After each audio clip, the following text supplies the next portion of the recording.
Very sorry morning, I'm down to here. Sorry, July 18th today. Yeah, I slept very well in the bed after went out for a walk last night.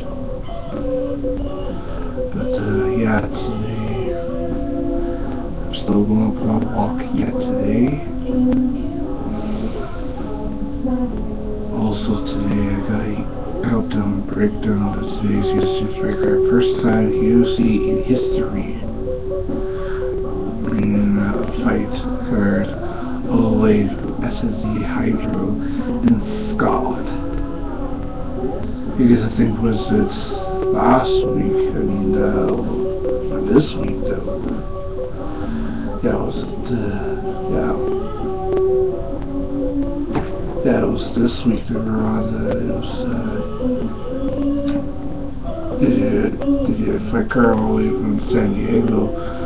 The week before they had two fights from Las Vegas. They had UFC 189 and it just wrapped up the series Ultimate Fighter finale.